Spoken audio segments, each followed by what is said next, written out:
Muling pinakulayan ng nation's beloved girl group na BINI ang nakaraang weekend ng Blooms nang maging matagumpay ang kanilang regalo na BINIfied year-end party sa Philippine Arena nitong Sabado. Tampok sa selebrasyon ang hit singles at bagong Flames album, solo performances ng bawat miyembro at mga sorpresa para sa Blooms. Sa gabi ng concert, nagpasabog ang BINI ng kanilang hands-on solo numbers ng girls na talagang magpapakilig at magtatatak sa puso ng bawat manonood. Sinong favorite? Sinong bias mo? Ikaw. Si? Ikaw. Sino daw, Maloy?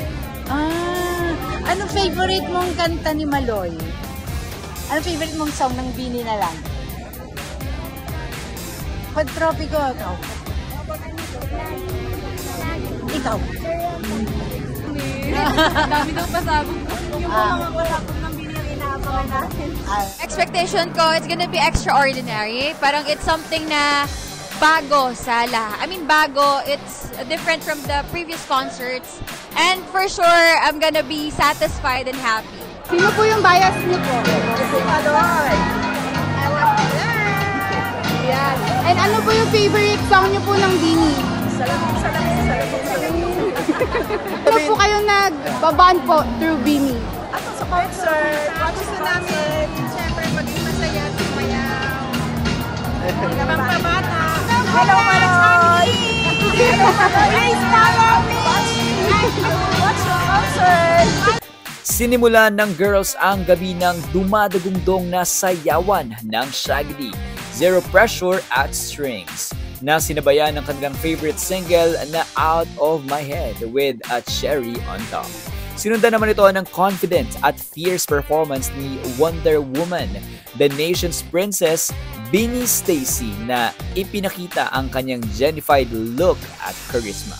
Sumunod naman ang fantastic solo ng nation's first love, The Wish You Make from a Genie in a Bottle, BINI Aya, na sinabayan ng kanyang intense fighter performance, fighting every battle she faces. Hindi rin nagpahuli ng isang mapakinabang na rap performance ang nation's leader na si BINI Joanna, kasabay ang kanyang hirit na "Huwag Kang Matakot Sumayaw" by the Filipino legend Glock 9. Nabigla naman ang Blooms mula sa muy caliente Cuban salsa performance ng kantang Don't Go Yet ng nation's main slayer, the makeup artisan, the Bebe in Hambebe, BINI Gwenny.